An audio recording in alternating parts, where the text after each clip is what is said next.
Lurus apa miring?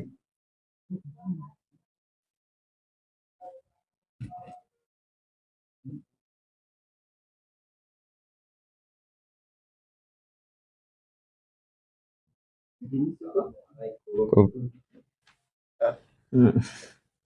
Balik sekolah.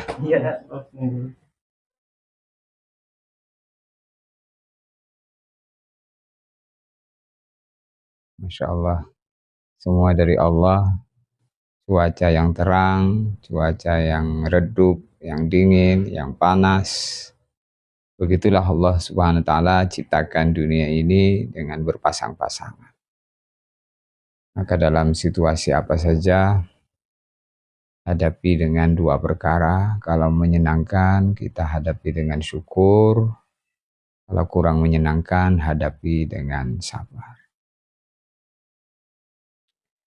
Sifat-sifat seperti itu perlu kita pelihara di dalam diri kita. Itulah sifatnya hamba. Hamba itu abdan syakuro. Hamba yang banyak bersyukur. Abdan soburo. Hamba yang banyak bersabar. Syukur itu untuk segala macam-macam nikmat. Sabar itu untuk segala macam-macam ujian. Nah, di dunia ini selalu datang dua perkara itu. Macam-macam perkara yang menyenangkan kita syukuri, macam-macam perkara yang menyusahkan kita sabari. Kadang kita sehat, maka gunakan sehat. Syukur kita kepada Allah dalam sehat ini untuk perkara-perkara yang baik, semangat ibadah, karena nanti akan datang masa sakit. Di saat itulah kita loyo, lemes, kadang mau ibadah, tubuh sudah tidak kuat. Maka dipesan wasihataka qabla sakomika. Sehatmu sebelum datang masa sakitmu. Hayataka qabla mautika. Hidupmu sebelum datang waktu matimu. Jadi kadang kita sehat, kadang kita sakit. Begitu juga sekarang kita hidup, suatu saat akan datang kematian. Perkara yang pasti, kullu nafsin dha'iqatul maut, semua yang bernyawa pasti mati. Jadi kita ini harus sadar bahwa kita ini berada dalam satu perjalanan. Perjalanan yang sangat panjang. Bukan 1 hari, 2 hari, sebulan, setahun, 2 tahun, 1 juta tahun, 1 triliun tahun. Tetapi tahun yang nggak ada ujungnya. Kalau masih bisa dihitung itu bukan abadi namanya. Maka kehidupan yang sebenarnya itu bukan kehidupan di dunia. Kehidupan yang sebenarnya adalah kehidupan nanti di akhirat. Wa innal akhirata lahiyal hayawan. Wa innal akhirata, dan sesungguhnya kehidupan di akhirat lahiyal hayawan, adalah sungguh di sana kehidupan yang sebenarnya. Walal akhiratu khairul laka minal ula. Dalam Al-Quran surat Al-Duha, Allah mengingati kita, walal akhiratu khairul laka. Sungguh kehidupan akhirat itu lebih baik bagi kamu minal ula, daripada kehidupan di dunia. Walal akhiratu khairul laka minal ula. Akhirat, kehidupan di sana lebih baik daripada kehidupan di dunia. Kenapa? Karena kehidupan di dunia ini kehidupan sebentar, dan kehidupan di akhirat kehidupan yang abadi selama-lamanya. Maka yang selama-lamanya itu lebih baik daripada yang sementara. Maka sifatnya dunia ini adalah sementara. Maka dunia ini punya sifat namanya fana. Fana itu adalah hancur. Maka dalam Al-Quran Allah Ta'ala berfirman, kullu man 'alaiha fan. Kullu man 'alaiha fan. Semuanya pasti sirna, fana. Sirna, hancur.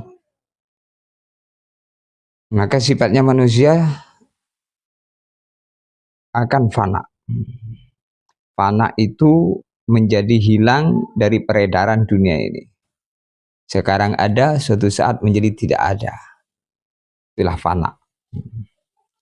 Maka sekarang yang sekarang ada, dulu tidak ada. Yang dulu ada, sekarang tidak ada. Itulah generasi silih berganti.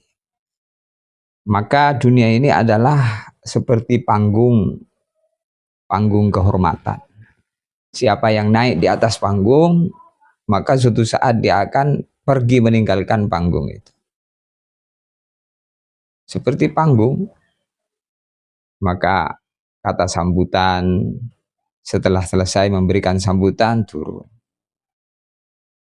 Sambutan pertama, sambutan kedua, kemudian Pak Bupati naik, setelah selesai ngomong, turun. Pak Kepala Desa naik, setelah selesai, turun.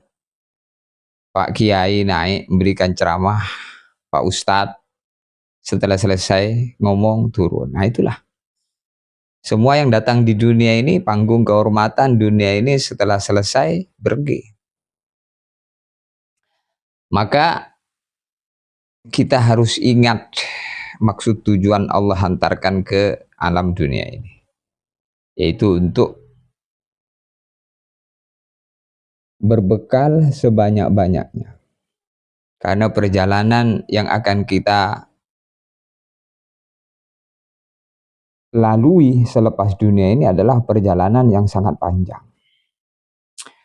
Begitulah Sayyidina Ali karramallahu wajhah memberikan nasihat, i'lamu annakum lil ma'ad. Ketahuilah bahwa sesungguhnya kalian semua diciptakan oleh Allah untuk kehidupan abadi.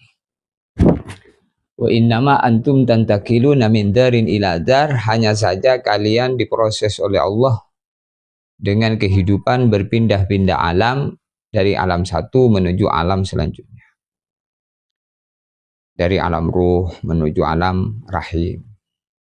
Dari alam rahim menuju alam dunia ini. Dari alam dunia pergi menuju alam kubur. Dari alam kubur nanti kita bangkit dari alam kubur. Ada hari kebangkitan yang dijanjikan Allah dalam Al-Quran. Bahwasanya Allah akan membangkitkan orang-orang daripada alam kubur. Ketika Nabi SAW berikan berita ini kepada orang-orang kafir, bahwa akan ada hari kebangkitan, maka orang-orang kafir tidak percaya. Mereka mengatakan, mayyuhil idham wa hiya ramim. Siapa yang akan menghidupkan tulang-tulang yang sudah hancur? Masa akan ada hidup lagi dari kubur? Mayyuhil idham wa hiya ramim. Siapa yang akan menghidupkan tulang-tulang yang sudah hancur? Masa akan hidup lagi? Orang-orang kafir tidak percaya. Maka dijawab, Kul yuhyiha alladhi ansha'aha awwala marrah. Kul katakan wahai Muhammad, kul yuhyi alladhi ansha'aha awwala marrah. Dialah Allah yang telah menciptakan pertama kali. Dari setetes air mani menjadi manusia, kemudian mati, manusia hancur di alam kubur, tinggal tulang belulang, maka di situ dari tulang diciptakan lagi menjadi manusia. Jadi kita ini manusia dari mani, kemudian menjadi manusia, setelah manusia hancur, dari situ menjadi tulang, tulang jadi manusia lagi. Nah, setelah kebangkitan alam kubur, maka kita menjadi manusia, lalu kemudian dikumpulkan di padang mahsyar. Di sana ada hisab, di sana ada mizan. Hisab itu amal kita dihitung. Maka di dunia ini Sayyidina Umar Ibn Khattab memberikan nasihat kepada kita, hasibu anfusakum qabla an tuhasab. Hisablah diri kalian sebelum kalian dihisab oleh Allah. Jadi maknanya kita harus ada muhasabah setiap detik, setiap jam, setiap detik, setiap menit, setiap jam, setiap hari, setiap minggu, setiap bulan, setiap tahun. Bagaimana kita harus ada muhasabah. Selalu mawas diri akan persiapan kita menghadapi perjumpaan kita dengan Allah. Di dalam Al-Quran Allah Subhanahu wa Ta'ala berfirman,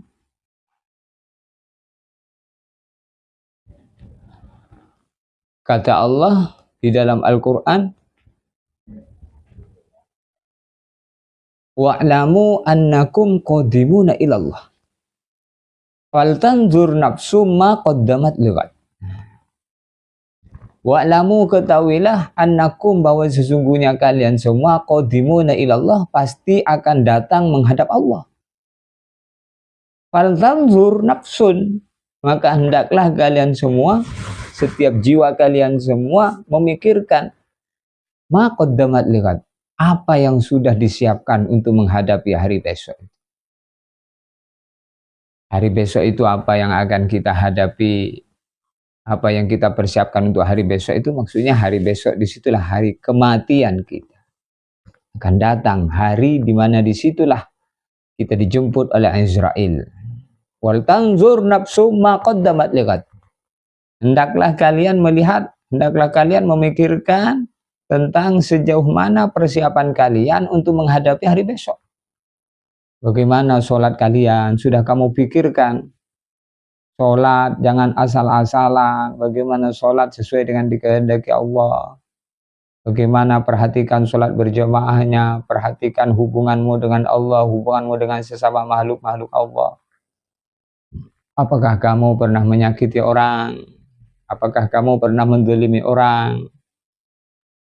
Itu juga kita pikirkan semasa kita hidup ini. Kenapa? Karena kita ini qadimuna ilallah. Wa'lamu annakum qadimuna ilallah wal tanzur nafsum ma qaddamat lighad wattaqullah innallaha khabirum bima ta'malun. Jadi diperintah oleh Allah Subhanahu wa Ta'ala untuk kita selalu melihat persiapan kita untuk menghadapi Allah, yaitu dengan takut kepada Allah. Wattaqullah. Nah, persiapan yang sebenarnya untuk menghadapi perjumpaan kita dengan Allah adalah wattaqullah. Bertakwalah kepada Allah. Bertakwa kepada Allah ini dalam urusan apa? Dalam segala urusan. Dalam urusan pribadi kita, takut kepada Allah. Dalam urusan diri kita, dalam urusan istri kita, jangan sampai istri kita diberi makan-makan yang haram. Dalam urusan anak-anak kita, dalam urusan teman-teman kita, dalam urusan tetangga kita, dalam urusan keluarga kita. Wattaqullah. Takutlah kepada Allah dalam urusan perdagangan kita, dalam urusan pertanian kita. Takutlah kepada Allah dalam segala urusan. Innallaha khabirun bima ta'malun. Sesungguhnya Allah itu tahu dengan apa yang kita kerjakan. Jadi kalau orang itu merasa bahwa dirinya selalu diketahui oleh Allah, dilihat oleh Allah, maka dia akan takut kepada Allah. Wattaqullah innallaha khabirum bima ta'malun. Bertakwalah kepada Allah, sebab Allah itu mengetahui dengan apa yang kita kerjakan. Jadi kalau orang itu yakin bahwa Allah itu tahu tentang apa yang kita kerjakan, maka dia akan takut kepada Allah, karena malu kalau maksiat kepada Allah.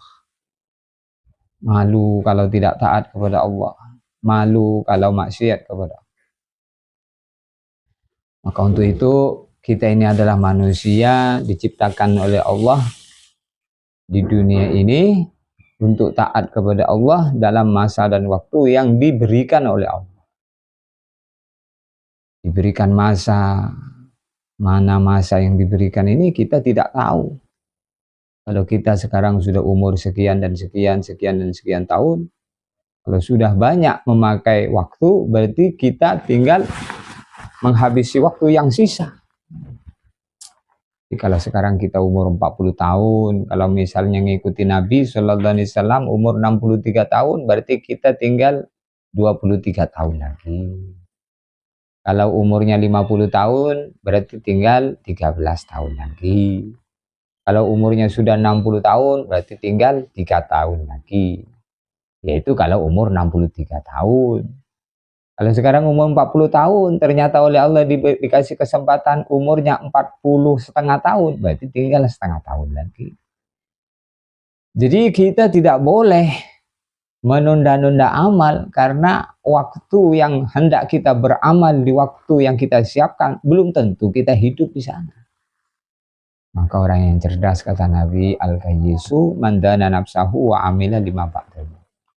Orang yang cerdas itu orang yang bisa menundukkan hawa nafsunya, kemudian persiapan mati sebelum mati. Jadi kita ini hari-hari ini persiapan mati sebelum mati. Apa persiapannya? Sholat, ibadah, taat, menjaga mata, jangan sampai maksiat, menjaga telinga, jangan sampai mendengar maksiat, menjaga mulut, jangan sampai berkata yang maksiat, menjaga pikiran, jangan sampai memikirkan perkara yang maksiat. Lah, pikiran ini juga potensi untuk jadi amal. Apalagi pandangan mata, pikiran yang kita pikirkan itu, kata Nabi, tafakkuru sa'atan khairun min ibadati sittin au sab'ina sana. Pikirmu sebentar itu lebih baik daripada ibadah 60-70 tahun. Maka yang kita pikirkan pun juga pikiran-pikiran yang baik, yang kita lihat yang baik, yang kita dengar baik, yang kita bicarakan, yang kita langkahkan, kemana kaki melangkah, yang kita diperbuat oleh tangan, tangan berbuat apa, kaki, maka selalu kita cek. Baginda Nabi SAW, beliau bersabda, al-mu'minun waqaf. Al-mu'minun waqaf. Orang beriman itu selalu waqaf, berhenti sejenak. Sebelum bertindak, berhenti sejenak sebelum bertindak. Berhenti sejenak untuk apa? Memikirkan apakah tindakan yang akan dikerjakan ini sesuai dengan perintah Allah sunnah Nabi. Jadi tidak asal berbuat tuh orang beriman tuh. Ya, orang beriman tuh selalu berpikir sejenak sebelum bertindak. Maka selamat.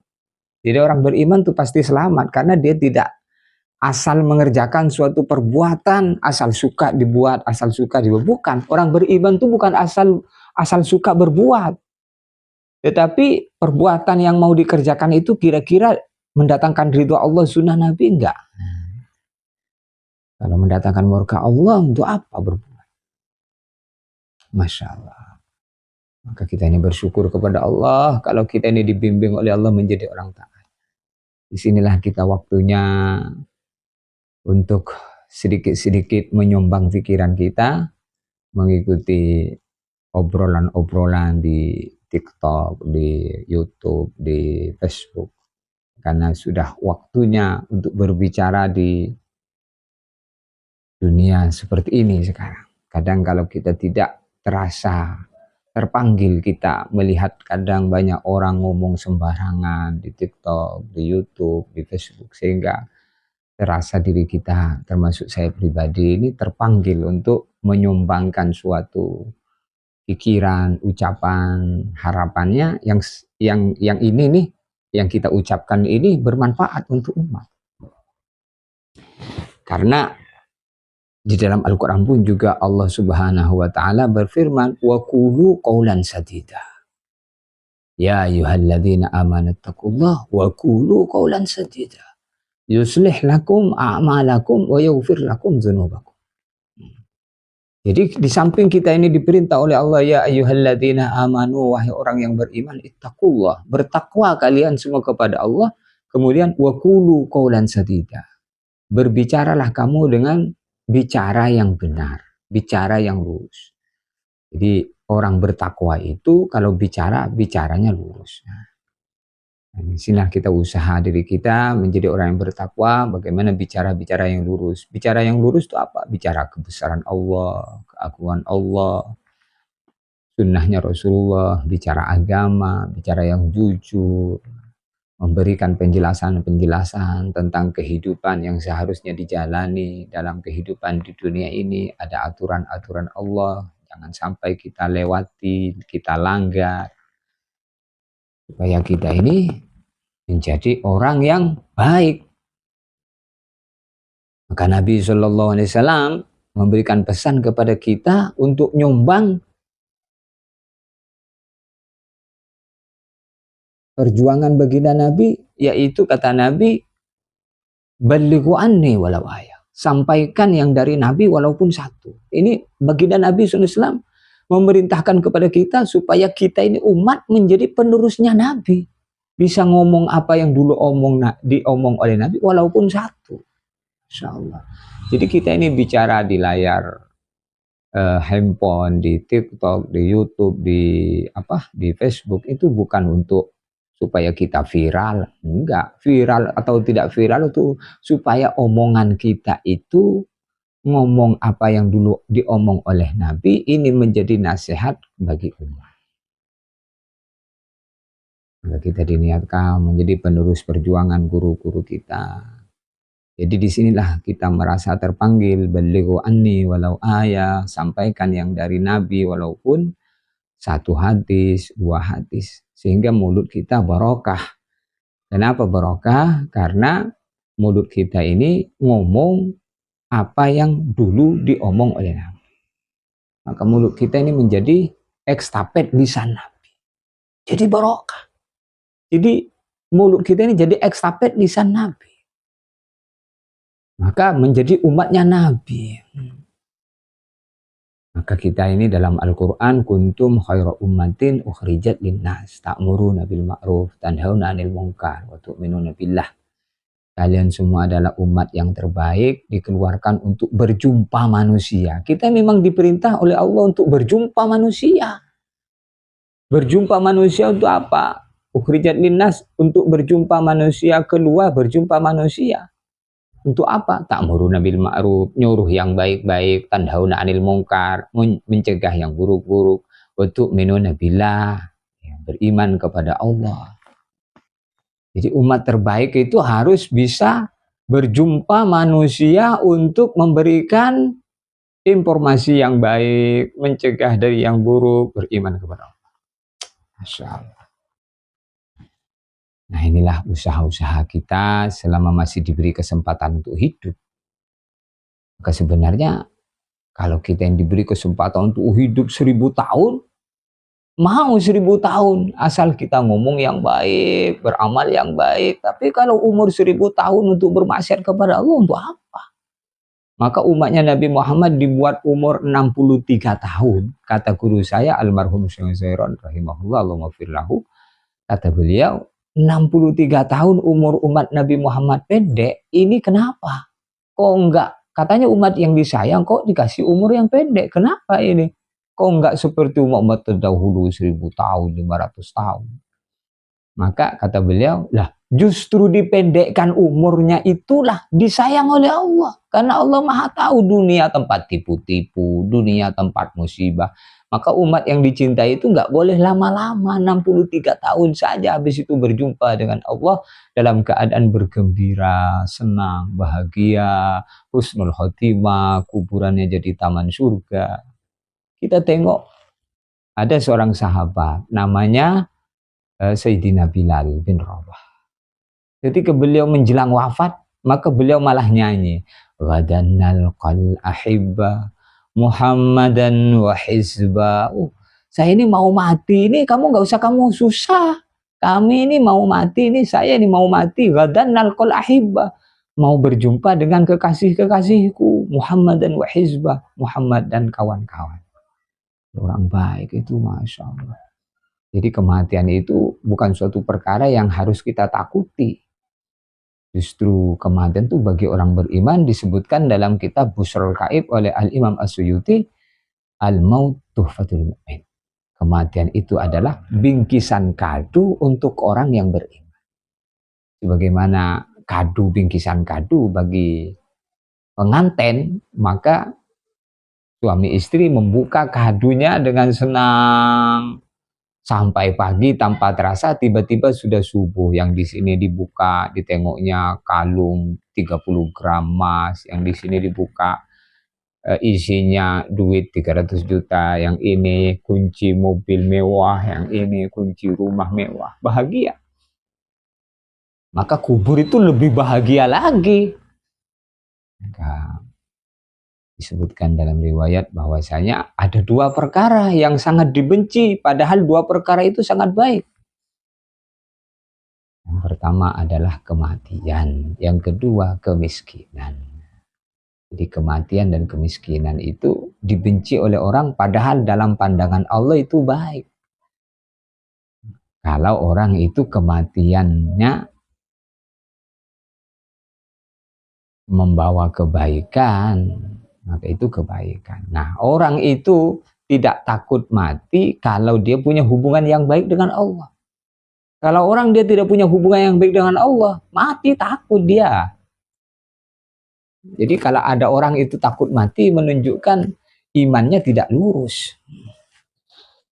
Maka kematian itu bukan suatu perkara yang ditakuti, karena takut maupun berani akan datang sesuai masa yang ditentukan. Kullu nafsin dha'iqatul maut, semua yang bernyawa pasti mati. Idza jaa ajaluhum fala yastakhiruna sa'ah wa la yastaqdimun. Kalau masanya sudah datang, maka tidak bisa mundur walaupun sebentar, di waktu itulah harus berangkat pergi. Maka kita ini tidak bisa ngatur diri kita. Kita ini bukan ngatur, tapi kita ini diatur. Maka di dunia ini jangan sampai kita ngatur hidup kita. Tapi bagaimana dalam kehidupan dunia ini kita harus siap mengikuti aturan Allah. Bagaimana yang diperintah kita kerjakan, yang dilarang kita tinggalkan, itulah makna hamba. Hamba itu taat. Maka kita pengen bagaimana kita ini dijadikan oleh Allah asbab kebaikan. Baginda Nabi, laqad ja'akum rasulun min anfusikum azizun 'alaihi ma 'anittum harisun 'alaikum bil mu'minina raufur rahim. Di antara sifatnya Nabi adalah harisun 'alaikum bil mu'minin raufur rahim. Baginda Nabi itu sangat pengen seluruh umatnya itu adalah orang-orang yang beriman kepada Allah Subhanahu wa taala. Maka Nabi pengen bagaimana menjadi orang, asbab menjadi orang yang beriman. Kalau kita yang dijadikan oleh Allah asbab kebaikan, asbab orang masuk Islam, asbab orang itu beriman, maka kata Nabi kepada Sayyidina Ali, la ayyahdiyallahu bika rajulan wahidan khairul laka min humurin na'am. Kalau kamu dijadikan oleh Allah wahai Ali sebab satu orang saja baik, maka itu lebih baik daripada kamu mendapatkan dunia dan segala isinya. Nah, disinilah kita harapan-harapan kita itu, seperti saya pribadi berbicara seperti ini, niatnya apa? Niatnya semoga apa yang kita sampaikan ini didengar oleh orang-orang, kemudian oleh Allah dapat hidayah dengan sebab perkataan kita, sebab nasihat-nasihat kita. Masya Allah, tidak ada niat yang baik melainkan seperti niatnya Nabi, bagaimana pengen bermanfaat dalam seluruh apa yang Allah berikan. Maka dalam doa kunut kita berdoa, Allahumma barik lana fima a'tait. Ya Allah, engkau berkahi dalam segala apa yang kau berikan kepada kami. Kita diberi mata oleh Allah, maka mata yang berkah, telinga yang berkah, istri yang berkah, anak-anak yang berkah, rizki yang kita makan, rizki yang barokah, sehingga manfaat bagi kita dunia dan akhirat. Mudah-mudahan sedikit ini bermanfaat bagi saya pribadi dan kita semua. Masya Allah, ini sudah waktu asyar. Para hadirin, jamaah hadirin yang dimuliakan Allah. Nah, kita waktunya asyar. Insya Allah kita persiapan untuk asyar. Alhamdulillah diberi kesempatan untuk hidup sampai saat ini. Mari kita sama-sama berangkat ke masjid untuk mengerjakan sholat asar berjamaah. Kemudian berdoa lagi, mudah-mudahan nanti maghrib bisa mengerjakan berjamaah lagi. Setelah maghrib kita doa lagi, mudah-mudahan isya kita bisa berjamaah lagi. Setelah isya subuh bisa berjamaah lagi, dan seterusnya dan seterusnya dan seterusnya. Pada akhirnya kita tidak bisa lagi berangkat ke masjid. Sudah mati kita. Kematian itu datang di antara dua amal, habis asar sebelum maghrib, habis maghrib sebelum isya, dan seterusnya. Mudah-mudahan ini manfaat bagi kita. Hadanallahu wa iyyakum. Assalamualaikum warahmatullahi wabarakatuh. Alhamdulillah.